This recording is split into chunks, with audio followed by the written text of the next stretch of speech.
Hey everybody, welcome back to Sip and Talk. I'm Joe. And as always, I'm ready to dive into some seriously juicy info with you all today.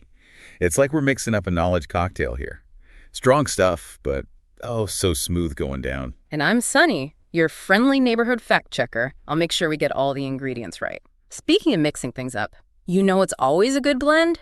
Travel whiskey and discovering awesome new things. You have to check out our friend Micky's YouTube channel, Mickytolife. Yeah, Mickey's the best. He's always got something cool going on. Today, we're diving headfirst into a story out of Taiwan, and, well, it's a bit of a doozy. Yeah, it's definitely grabbing headlines. Oh, yeah. And we've got a whole stack of articles to get through. CNA, RDT, Focus Taiwan, even the Epoch Times. And of course, gotta have that spicy YouTube commentary. We've got some analysis from Mr. Shen. Always good for a sharp take. He doesn't hold back, that's for sure. But the real kicker here is this quote, and it's a direct one. Okay, for those who don't speak Mandarin, that translates to: Taiwanese people are actually afraid of a woman. And that right there, that's the heart of our deep dive today. Big claim, right. So where does this all come from? Well, it's tied to this whole situation with a Chinese national who was asked to leave Taiwan.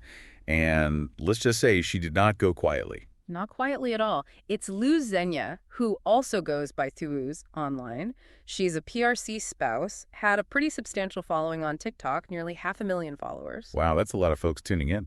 Yeah, so she's got this platform, and she used it pretty vocally, it turns out, to support the PRC's, let's call it, forceful reunification with Taiwan.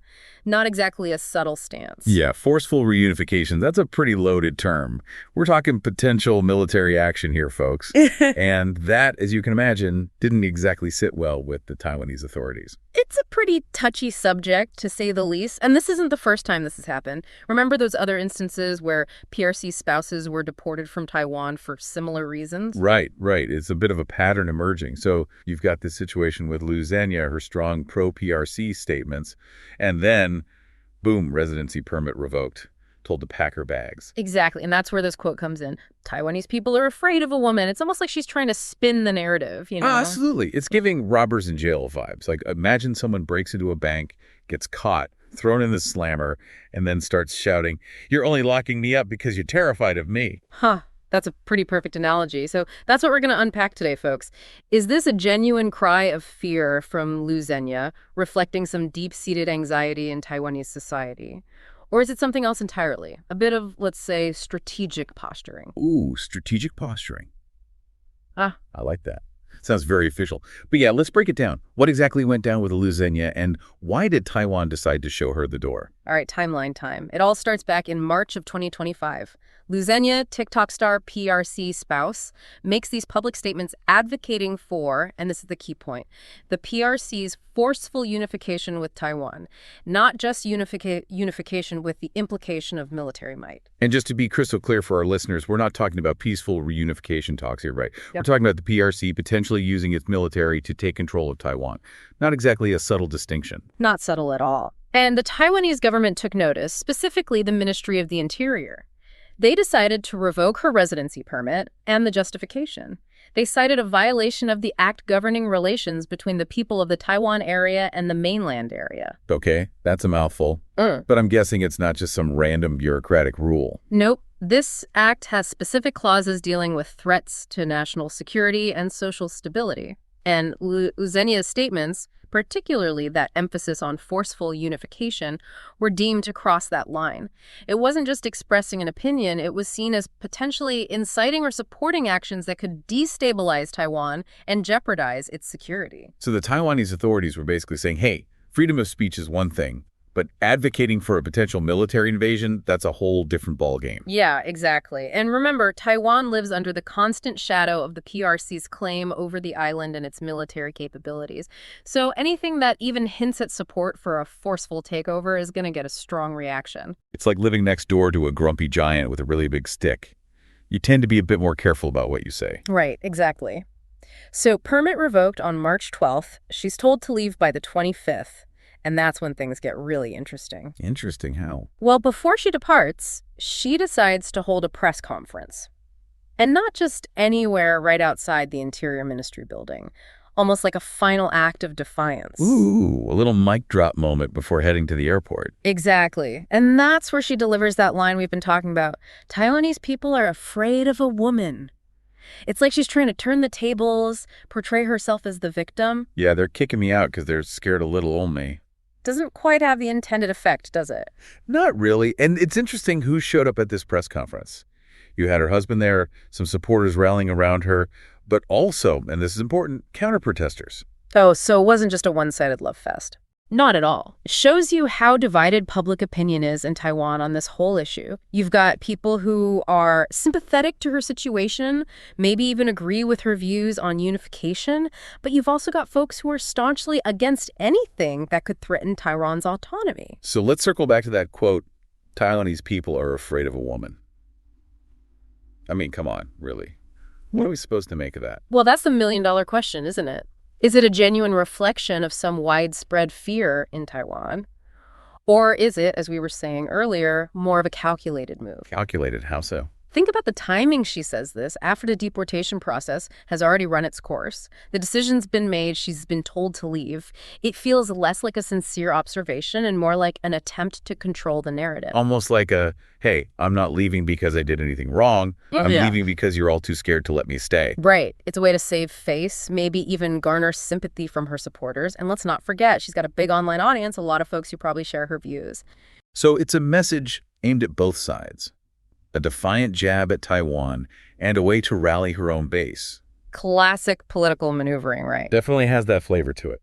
But here's the thing. The Taiwanese government didn't just randomly decide to kick her out. They had legal grounds, a specific law that was invoked. It wasn't about being scared of her personally. It was about what her words represented and the potential consequences of those words. And that's where the robber in jail analogy really fits. It's not about fear, it's about consequences for actions. The robber gets locked up because they broke the law, not because the judge is personally trembling in their boots. Exactly. And in this case, the law is that act governing relations we talked about, specifically those clauses about national security. Taiwan has a legitimate interest in protecting itself, especially given the ever-present threat from the PRC. They can't just ignore someone who's openly advocating for a potential military takeover, regardless of whether that person is a man, a woman, or a talking parrot. Talking parrot, now there's a deep dive I'd listen to. Yeah. But yeah, I get it. You can't just yell fire in a crowded theater, and you probably can't advocate for a hostile invasion of the country you're living in, regardless of your gender. Precisely.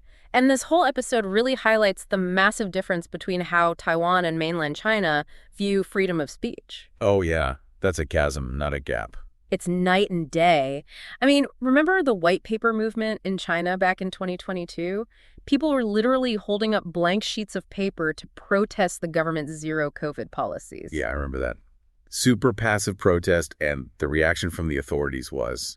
not exactly proportional. You had arrests, detentions, even reports of forced psychiatric evaluations just for holding blank pieces of paper. Makes you wonder what would happen if they'd actually written something on those papers. Yeah, it doesn't bear thinking about. And then you contrast that with Liu Zenya being able to hold a press conference in Taiwan to protest her deportation. It's mind-boggling. It's a whole different universe of free expression. She's literally criticizing the government for kicking her out for speech that, let's be honest, could be seen as pretty inflammatory. Right. And she did that publicly in front of cameras with counter-protesters shouting right back at her. Try doing that in Beijing after calling for Taiwanese independence. See how far that gets you. Yeah, not far. Probably a one-way ticket to a re-education camp, or worse. It's a chilling thought. And we have to mention the human rights situation in Xinjiang, too. The UN has documented horrific abuses against the Uyghurs with allegations of genocide and crimes against humanity, expressing any kind of dissent there is.